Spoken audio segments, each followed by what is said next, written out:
Welcome to my channel again, Football Faithfuls. It's your boy Gustavo as usual, and welcome to Gustavo Football Headquarters. As we all know, the weekend games have finally come to an end, and as we all know how we do it, we come here, the big games or the big clubs, we delve into their matches, what happened, what went wrong, what went right for each and every big club that we support. Yes, so before we do that, if this is the first time you are coming across my content, don't forget to share, like, and subscribe to my YouTube channel for proper soccer content like this.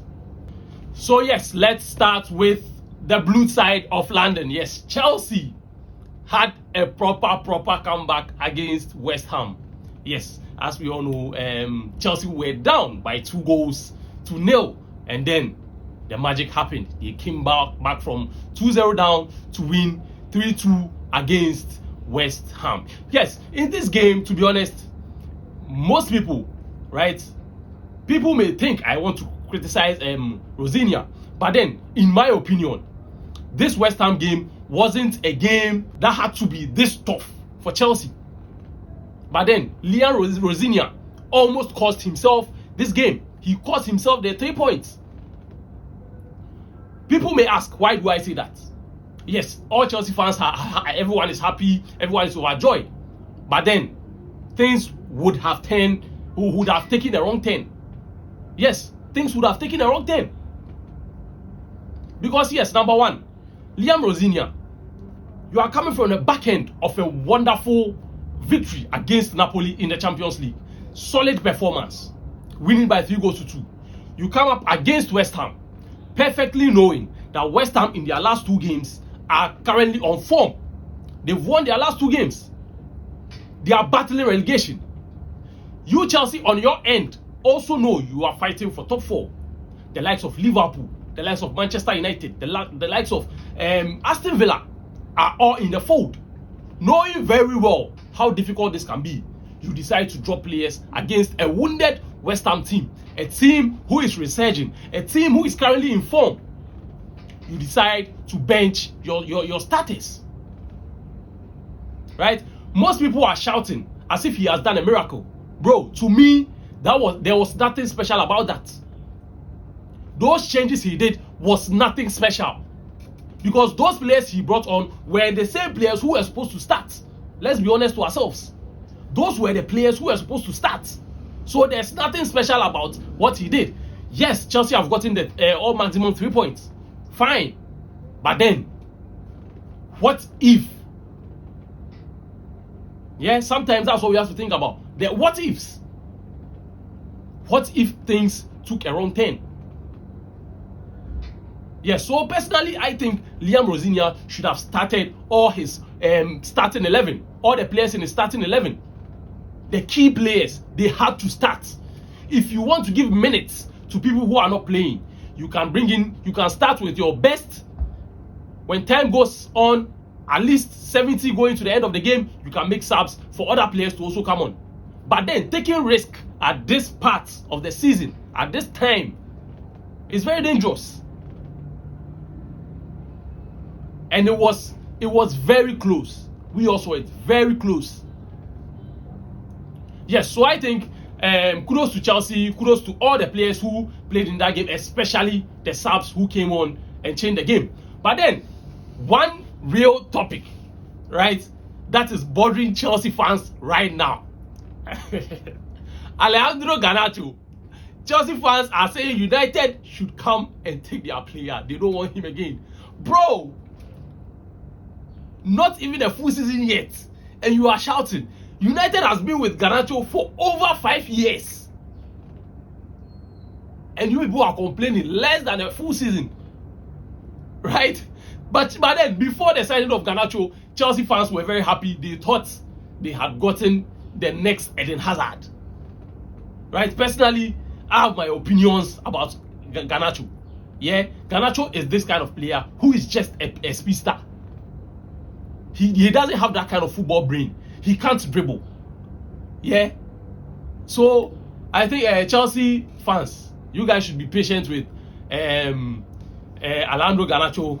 And I think he will come good. He will come good. United fans are saying you can buy Diogo Dalot to unlock him. So yes, I think Chelsea, yes. So the Chelsea 3, West Ham 2, Manchester United 3, Fulham 2. Yes, this was one of the most anticipated games of the game week. Yes, why do I say this? Because most people who were saying that they want to see Manchester United against the so-called smaller opposition. United have won 2 games prior to this game under Carrick, and it came against the 2 top clubs in England right now. So yes, people were saying, nah, let's wait and see how Manchester United is going to perform when they play against a team who sits back with a low block. Yes, so at Old Trafford today, Manchester United got the job done. So Michael Carrick has won 3 games in a row now. In this game, we could clearly see this win wasn't so pretty, right? It wasn't the prettiest of wins, but then sometimes you have to grind results. And Manchester United did that successfully. From the first half, Manchester United were a goal up, right? But then we could see that the performance that we were seeing against Manchester City and then Arsenal wasn't the same as this game. United were finding it very difficult, especially through the middle, right? Bryan Mbeumo was struggling. We know he's not a proper number 9. We could clearly see how he was struggling against the Fulham backline in the likes of Anderson, who are very physical, who are very tall and stronger than Bryan Mbeumo. Right, but then in this game, we could see clearly, not just this game, from the City game to the Arsenal game to this game, that currently Manchester United's problem isn't a goal scoring problem. If Manchester United have 1,000 problems right now, goal scoring isn't one. The new signings that came in this season have really proven worthy. The likes of Cunha, Sesko, all on target today. Michael Carrick made subs during the game, and this point I've been making always. Anytime Casemiro goes off during the game, Manchester United struggles. But then it was reported that Casemiro's sub was because he had a knock. Yes, he had a knock. That's why he was subbed. So this clearly shows you that Manchester United needs reinforcement in the middle of the pack. Casemiro has announced he will be leaving at the end of the season. Ugarte is not the best of players. He's not the kind of player you can rely on. Yes, so this tells us clearly that United really needs reinforcement in the middle of the pack. But then aside that, even in defense, United sometimes struggle a bit. Goalkeeping position has been secured. Seny Lammens has been immense for Manchester United, even in this game against Fulham. Yes, so United, so far so good under Carrick, have showed that they are capable, right? They are capable. They can come up to at least the 3rd position, right? Or any position in Europe.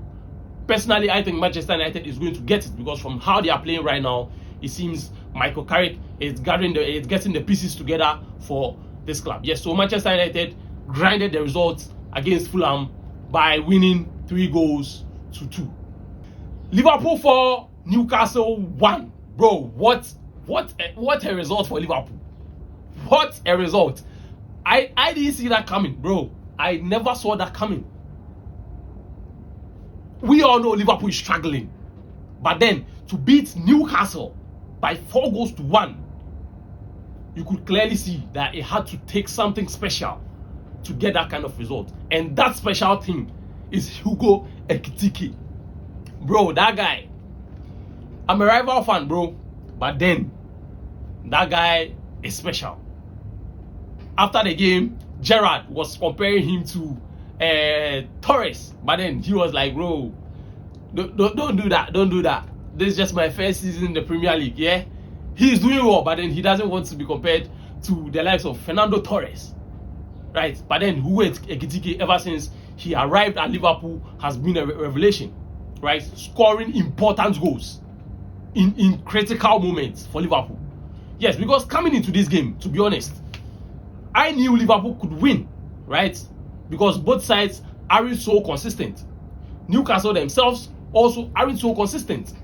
but then winning by that margin. So what's wrong with Liverpool? Why can't they be consistent? Why can't this result continue coming? Because we know Liverpool has the quality. We know. There's no doubt about that. So what's the problem? You won the season, you won the league last season with this same set of players, and you even upgraded on this squad. But then it's like the inconsistency with Liverpool is too much this season. Mo Salah, to be honest, let's be honest to ourselves. Yeah, Mo Salah, things are not working right now. Yeah, we all know what he can do. We know what Mo Salah can do. Yes, we accept that. But then, the way it happens consistently in previous years, it's no more like that. Mo Salah with the ball at his feet, he struggles. We can clearly see. So when it came to a time he was having problems with Arne Slot, to be honest, I was like, it's cool. Because Slot gave you an opportunity when he came. It was not like he just came and benched you. Yeah? But then, with all said and done, Liverpool, regardless of their struggles this season, managed to get a huge result against a side like Newcastle United. We all know how swift, how quick they are up front. And they even scored first. And Liverpool came back and beat them by 4-1. Yes, so Liverpool fans will be hoping that this kind of results keep on happening consistently. Leeds United 0, Arsenal 4. Another massive win for Arteta's men. Yes, after that disappointing loss versus Manchester United at the Emirates, Arsenal finally got back on track and got a very exceptional win versus a stubborn Leeds United side. We all know how stubborn Leeds United can be, especially when they are playing at home. But Arsenal did the job easy. Easy, bro. To be honest, Leeds United have been a menace for a lot of clubs this season, especially when they are playing at home. They beat Chelsea by 3-1 at home. Manchester United drew 1-1 at that same home ground. They even went to Anfield and got a draw. Right? So this shows you how well drilled this Leeds United side is. But then Arsenal got them easy by 4-0. This shows you Arsenal's intent. They are gunning for the title this season. Because most people had doubts, especially after that loss against United. You lose against United, you draw against Forest. A whole lot of inconsistencies within a short period of time. But then in this game, Arsenal came out hard. With their starting 11, even before that game, or during the warm-up in that game, Bukayo Saka got injured and Madueke came in and replaced him. Kai Havertz, who hasn't started a Premier League game in a very long time, also came into this game. And all these players coming in fit into the system perfectly. Right? In other teams, there may be concerns that this player hasn't been starting. This is the first time they are starting a game. So there may be some kind of shaky or bad performance from these players. But then these players came in and played perfectly well. Yes, so this shows you how Arteta, with regards to how bad things have gone sometimes, it shows you how good he has built this team, especially in defense. There have been concerns that Arsenal in attack haven't been scoring a lot. Their goals usually come from midfield and from defense. People call them set piece FC. Yes, they struggle to get a lot of goals, especially from their attacking point of view. Right? But then yesterday, Gyökeres, after not scoring in 7 games, scored against Leeds United in this game. Yes, so with all these things happening, as I said earlier, Arsenal have really found a way to shut all the noise coming out from outside. Yeah, because people are trying to bring a lot of noise in the club right now. Yeah, but then I think kudos to Arteta and his boys for how well they've managed this situation. Right, this win, I think, is one of the most important wins for Arteta this season. Because if this game had gone wrong, bro, it would have been another thing. It would have been another issue altogether. We all know how the Premier League title race is. If you slip a little, it goes against you. Yes, so kudos to Arteta and his boys. Real Madrid 2, Rayo Vallecano 1. Yes, a last-minute penalty gets Madrid all 3 points. Real Madrid, bro, you guys are stressing your fans. Arbeloa, you and your boys are stressing your fans. It had to take 90 plus 9 for Madrid to get a winner. Rayo. Anyways, as I've always been saying, I've mostly not been a fan of Real Madrid. Most people may ask why. Personally, I see Madrid to be a team who never plays collectively, regardless who is in charge of the team. You see Madrid playing collectively. Nah, it's not in their books. It's always individual brilliance. Madrid always struggles. They always struggle. If Madrid is going to win convincingly, right, you can see that it takes individual brilliance up front for Madrid to win. Just look at this first goal that they scored against Rayo Vallecano. Purely individual brilliance. After that first goal they scored, Madrid went off. Rayo should have won this game. There was a situation where Rayo had a chance one-on-one with Courtois and missed. He took the ball from halfway line, ran to the to the 18-yard box and hit the ball against Courtois. Real Madrid, there are issues in this club. Big issues in this club. And one of the issues is ego. Yeah? If this persists, no matter who is in charge of this club, there's always going to be a problem. Yeah, so after halftime, Madrid leading by 1-0, came back at the second half and then conceded a goal. That's where Rayo came into the game. Rayo started controlling the game. Madrid, you have the quality. Take the ball, possess the ball, have more of the ball.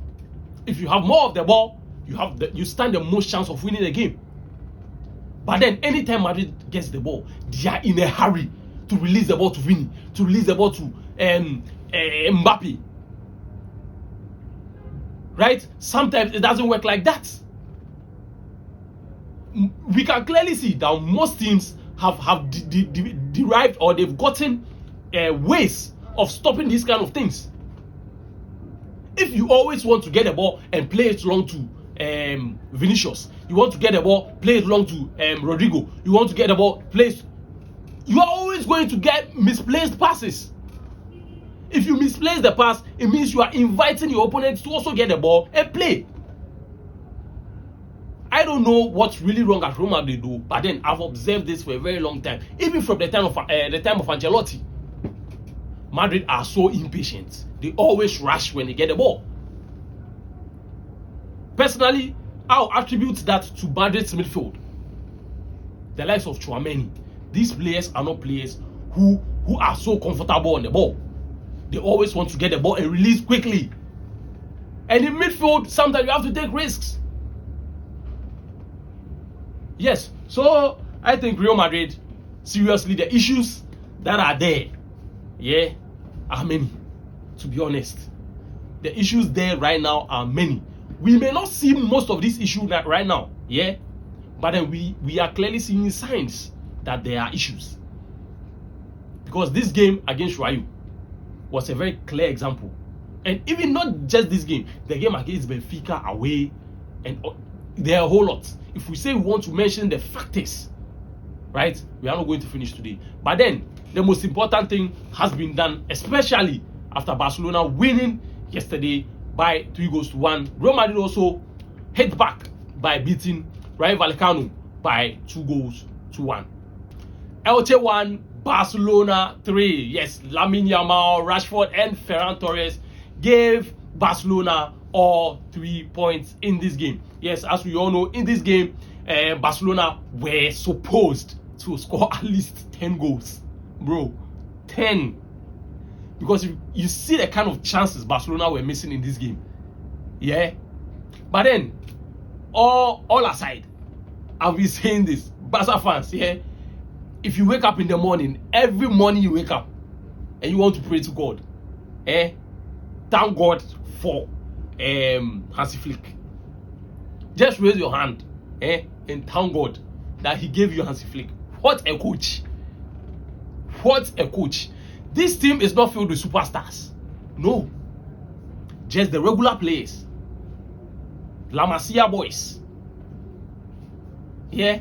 If you look at this Barcelona team, if you want to count the world-class players, the number of world-class players in this Barcelona team, it won't be up to 5. But just look at how Barcelona is playing, bro. This is teamwork. I've been saying on the side of Real Madrid, there's no teamwork. They have superstars. Yeah, superstars. On the side of Barcelona, how many superstars do they have in their team? But then there is teamwork. Hence, look at the results they are grinding. They are playing so well and getting results. Yes, that is football. Total football. Yeah, in this game, we could see how dominant Barcelona was. With an XG of 6.44. Barcelona had an XG of 6.44 expected goals. Yeah, that shows you that Barcelona really were in business in that game against Elche. Yes, so with how Barcelona is playing right now, let's have a conversation in the comment section. Are you sure Real Madrid can surpass Barcelona? Because nothing shows that Real Madrid are playing well so far. On the side of Barcelona, it's a different whole story. Two completely different opposites. What shows Real Madrid can win this league? In the Champions League too, they are struggling. Against Benfica, currently they are having 2 red cards. And after the ballot, they had Benfica again. They are playing Benfica again. Bro. Seriously, I think Barcelona, as I said earlier, have to thank God for Hansi Flick, because he has gotten Barcelona playing so well. Barcelona are dominating clubs. It got to a time they were having problems with their high line, but from how they've played for some time now, you can clearly see that a solution has been found to their high line problems. When was the last time you heard a Barcelona fan complaining, or even a rival fan complaining about Barcelona's high line? Yes, that is coaching. That is a proper coach. He has found a solution to Barcelona's problem at the back, and I think it's really helping Barcelona right now, and they've still kept their position on top of the Laliga table by beating Elche by 3-1. Which result was your favorite within this game week? Was it Barcelona's 3-1 thrashing of Elche? Was it Manchester United's 3-game win in a row after beating Fulham by 3-2? Or is it Chelsea's comeback versus West Ham after coming down by 2-0? If this is the first time you are coming across my content, don't forget to share, like, and subscribe to my YouTube channel.